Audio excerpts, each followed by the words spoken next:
And as we prepared for the next talk, I think it's going to be something very different from what you just heard.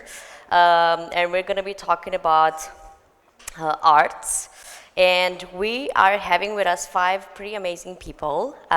We have Fidel Amos, who's going to be moderating this panel from BrunchByFidel, Ovidiu Bojor, who's an artist, Gül Yıldız, who's also an artist from Turkey. I met her last night. She's amazing, already letting you know. Amir, who's from Tezos Wednesday Spaces, and Larisa Barbu from Exchange Art. So please welcome them with a big round of applause. So we have Ovidiu Bojor, Amir Music, Gül Yıldız, and Larisa Barbu with us today. I'm Fidel, Amos. And yeah, we got a nice little panel for you here today. I'm really excited to be here. I don't want to waste too much time because we've got a few questions, and so I just want to jump right into it. Let's start off. Tell us briefly about the road that led you to where you are in the NFT space, wherever that may be, because it's different for everyone. But we'll just go ahead and start here on my right. Yeah. Yeah. It was long, but good and beautiful.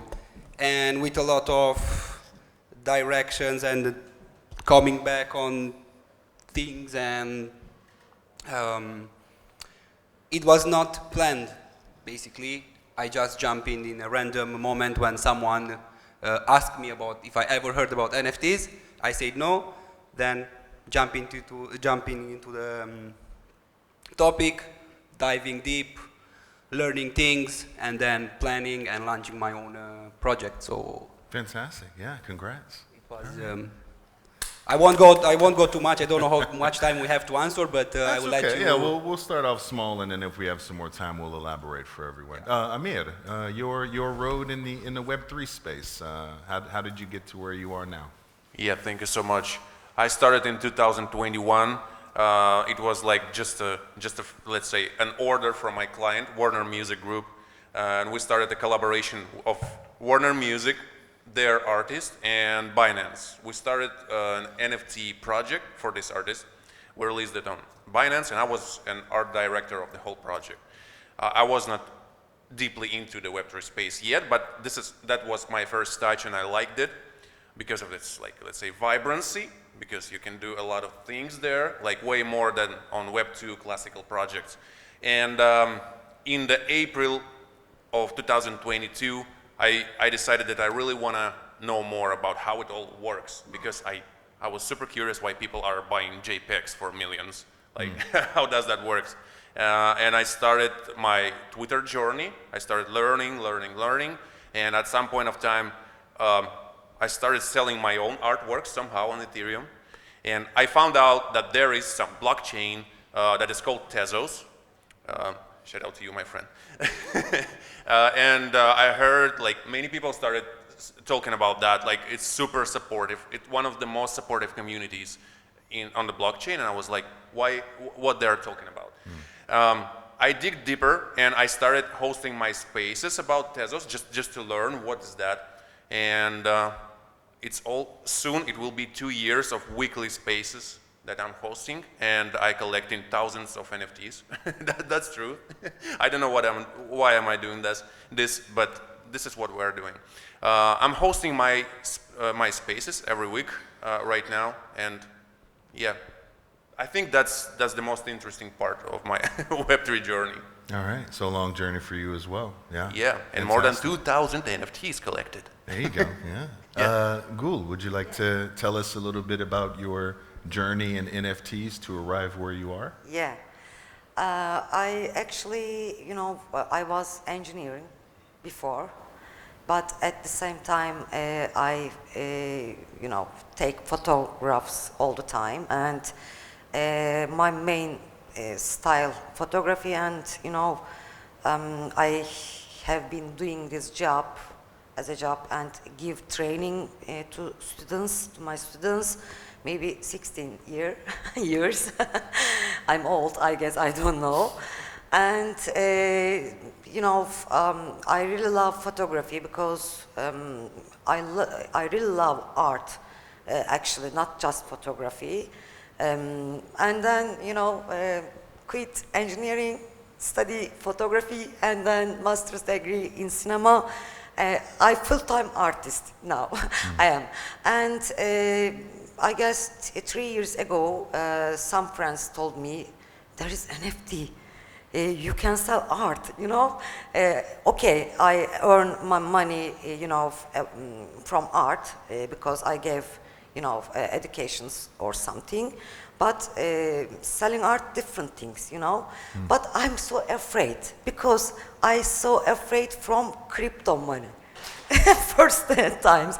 And shock. And, you know, I should, so many friends, you should try this. And I really thanks to NFT and my old friends and you Larisa, so many friends here, you know, supported me and supporting still. And I really love this because, you know, so many people in the same platform, different cultures, different, you know, language, different from countries, cultures, you know, and maybe religion, you know. We have same goal, you know, this is art, and really enjoying now. I'm so happy. Wonderful. That's wonderful to hear. And you My found English is enough. Oh, stop. Your English is fantastic. Thank you. Yeah, of course. Thank you so much. Yeah, it's great also that you found a community as well, like everyone else when you came into the space. Good, good.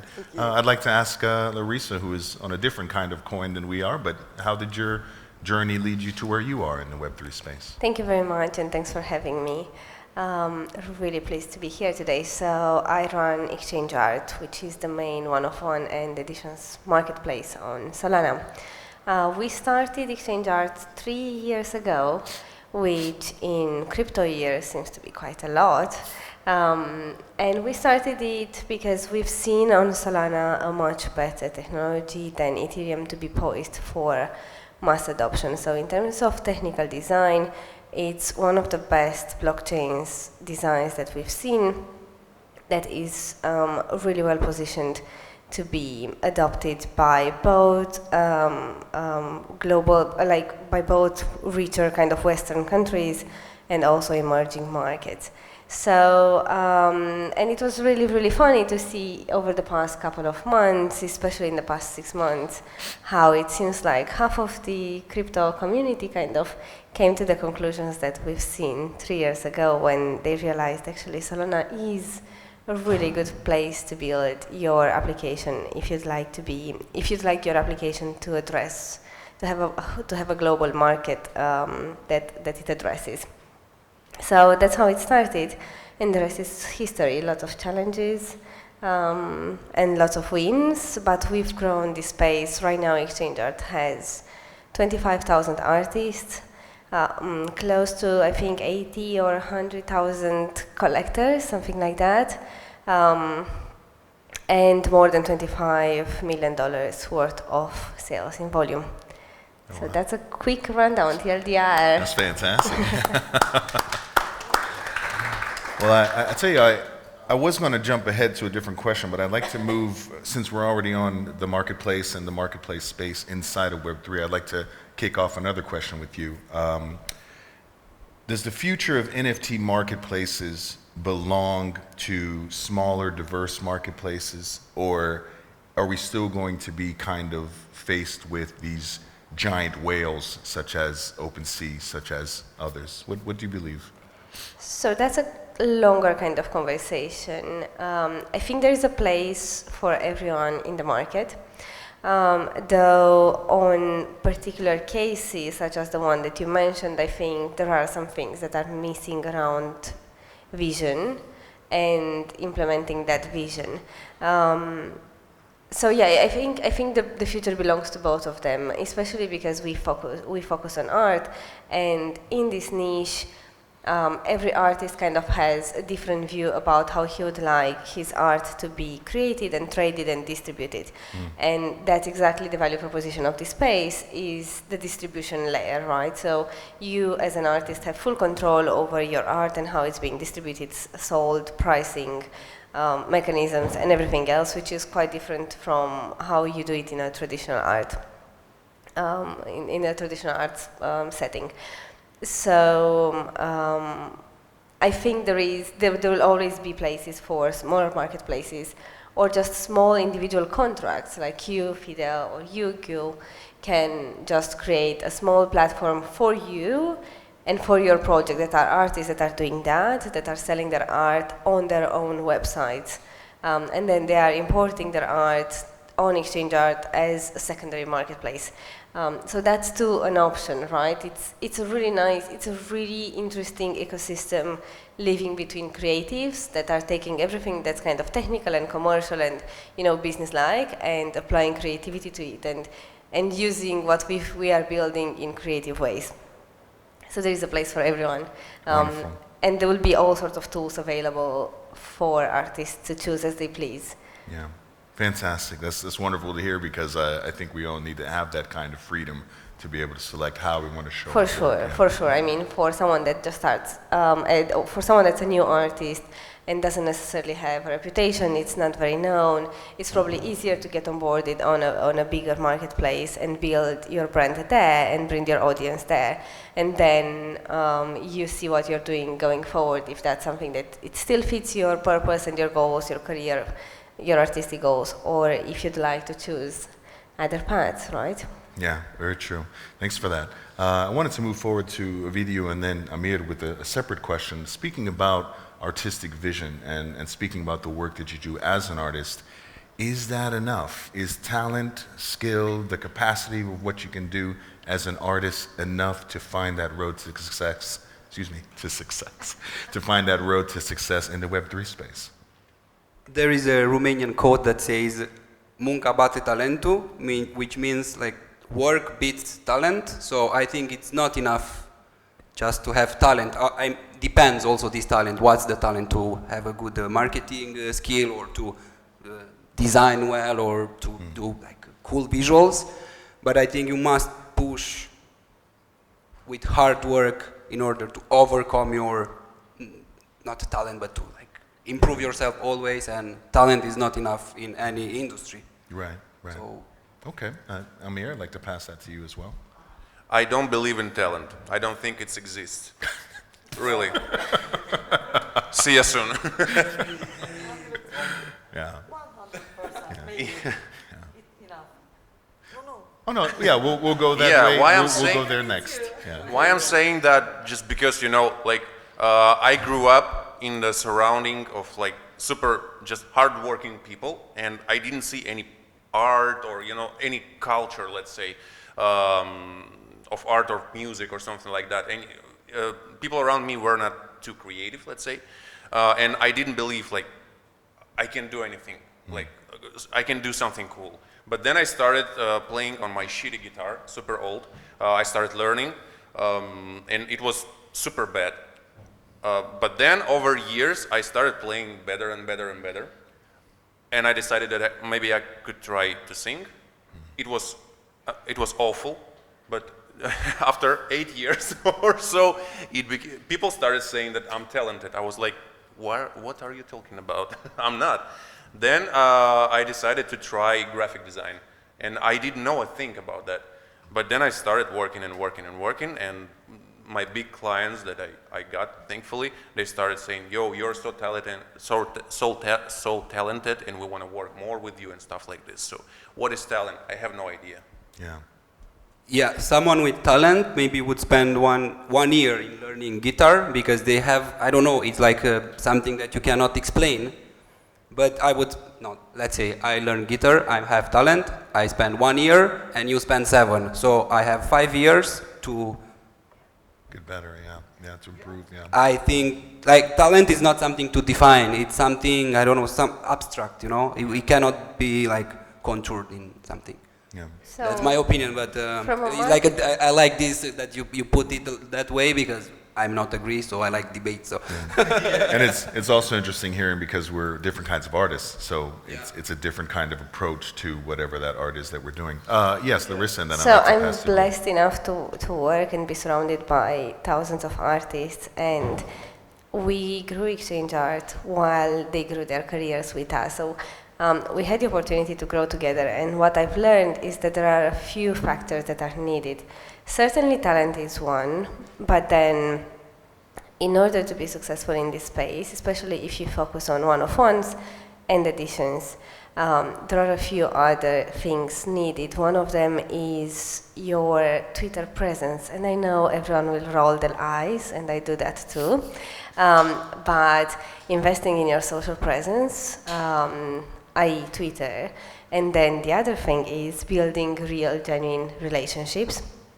We always joke, and we were talking about this earlier, Fidel, that we said that maybe Web3 is just the relationships that we build along the way, but reality is there are the relationships that we build along the way, and those are the ones that can help grow your portfolio of collectors. Those are the ones that can help you advance in your craft, in your direction, artistic direction, in your commercial direction.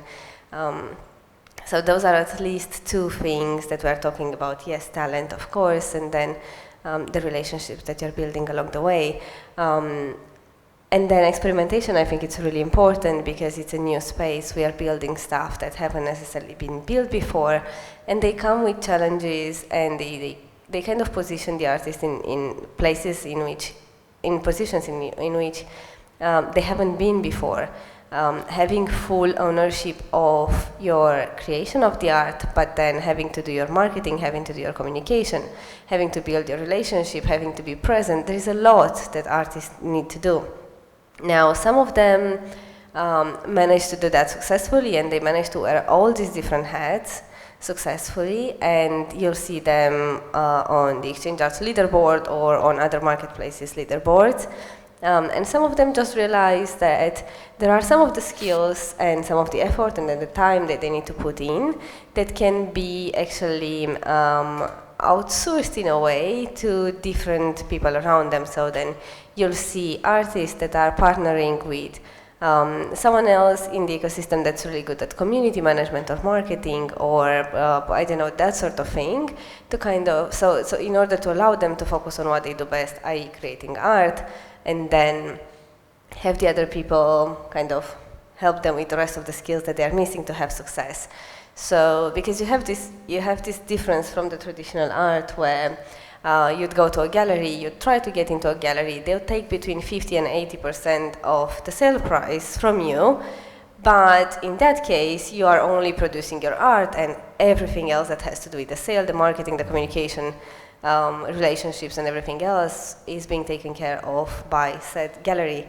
Now it's really hard to get into a gallery and you don't have much control of what happens with your art after that, not even talking about the fact that you don't have royalties, but in Web3 you get the chance to actually own this whole process and put your talent, work, communication, everything that you have into it, and wherever you feel like you have some weaknesses, you can kind of bring in new skills. There are lots of people all around all these events that are here just to help and to partner, right? So you'll find artists that are looking for someone to help them with a particular thing, but you'll also find graphic designers or other particular professional skills that are looking for an artist to give them some sort of artistic direction for their view or their project.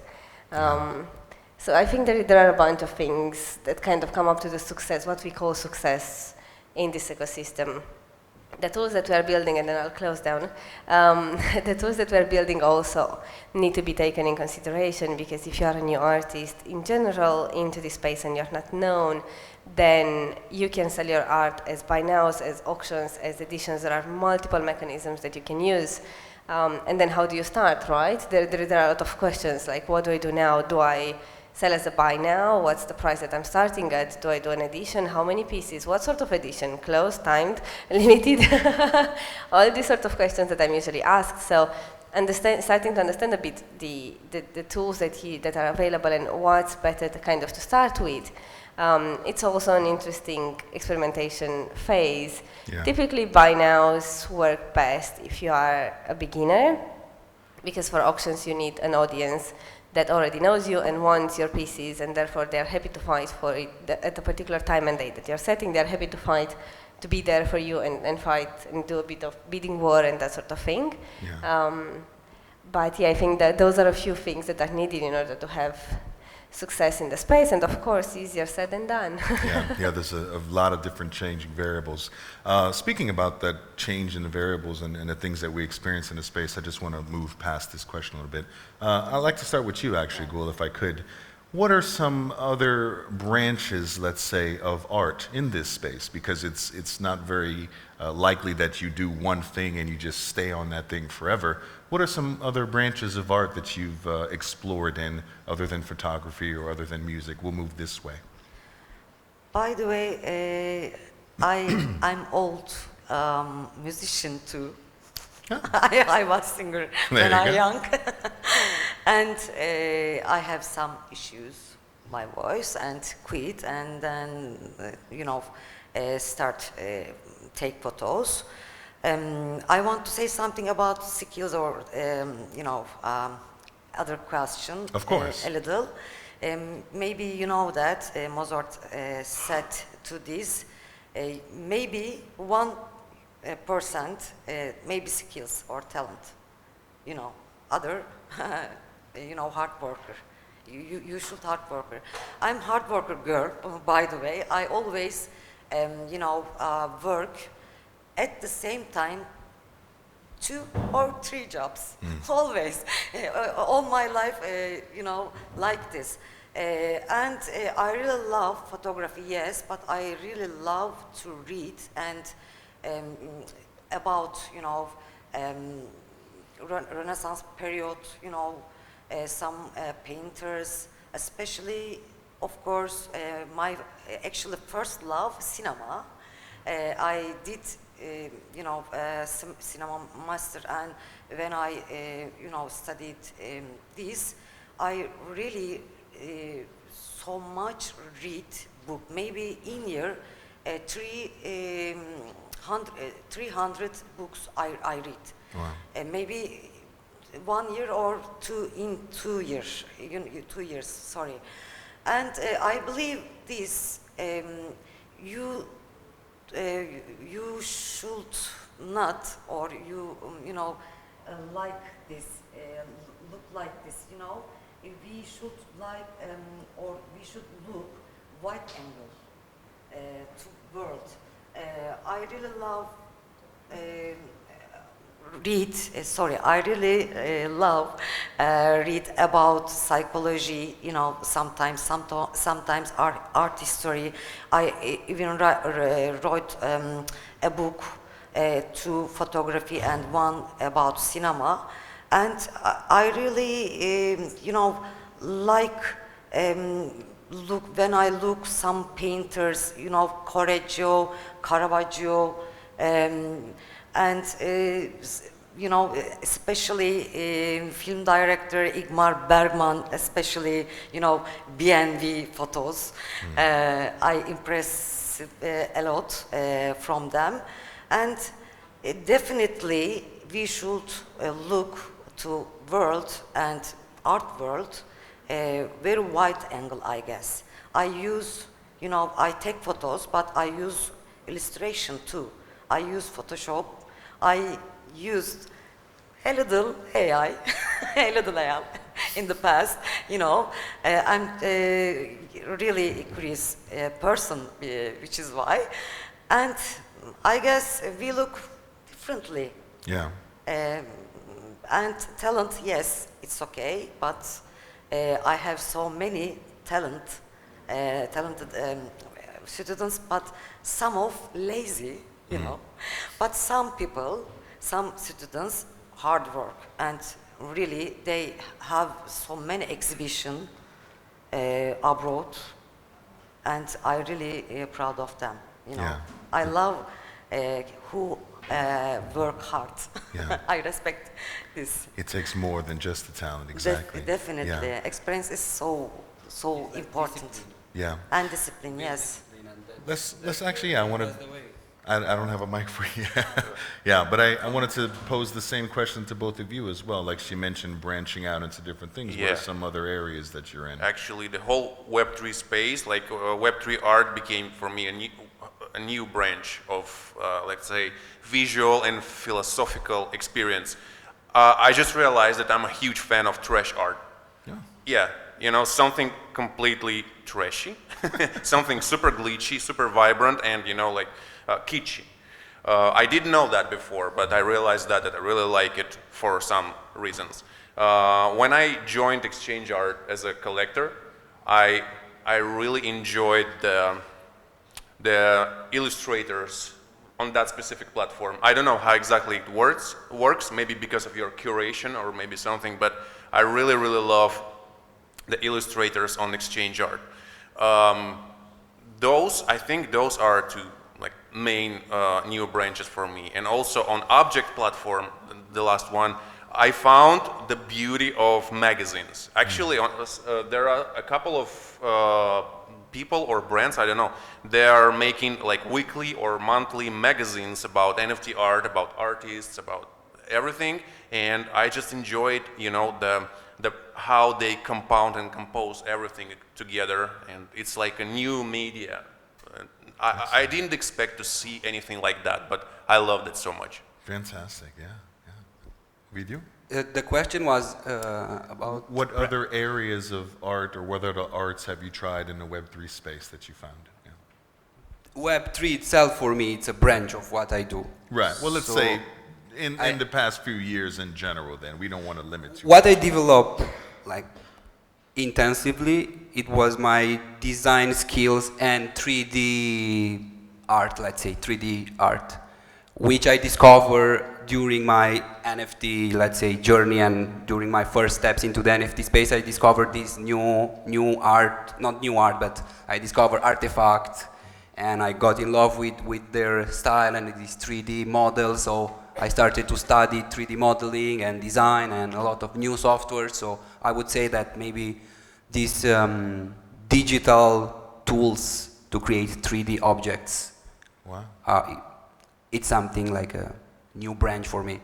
But Do you think any of those branches for you will take over, or are you mixing everything? no, it's a mix. It's Yeah. a total mix of things, and I never plan. I don't know where I go. I didn't know 1 year, 2 years ago that I would design like maybe functional things like engineering stuff, you know, with like mathematics and stuff like that. So those things came because I got into Web3 space, and they were random. But they happen. Fantastic. It happened like. Well, I'll tell you what I want to do.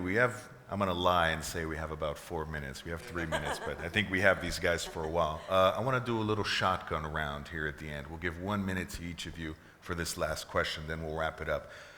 Being in this space, we know that as artists, as collectors, as marketplace managers and owners, there is a financial tie-in at the end. We are here for a certain reason, and that's to be able to sustain ourselves as well with the art that we create or collect and those things. So personally, let's do 30, 40 seconds each.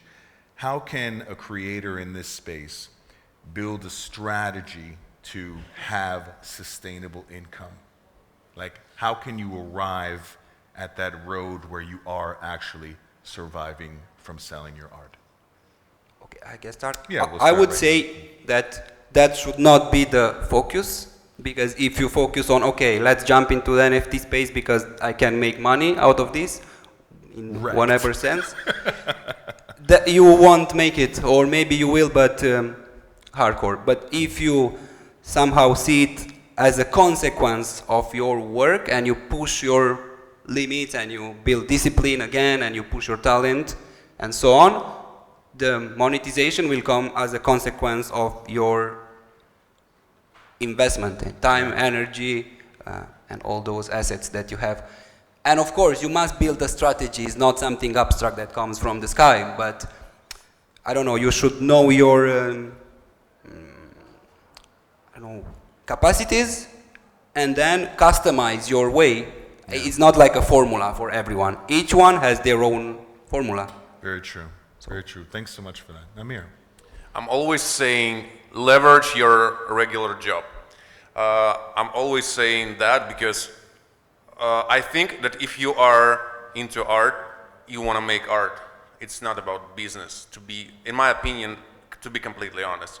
I think that you should leverage your regular job to lean on that as a source of income, and then it will open for you the possibility to create art actually, not earning money. If you will create your art for the sake of creating your art, you will have way more chances to spread your inner gods, to spread your real self, not your marketing self. That's what I'm saying. That's it, actually. I hope you guys are writing this. This is good stuff. I wish I knew this shit 3 years ago. I tell you that much. Really, I had to learn it all on myself.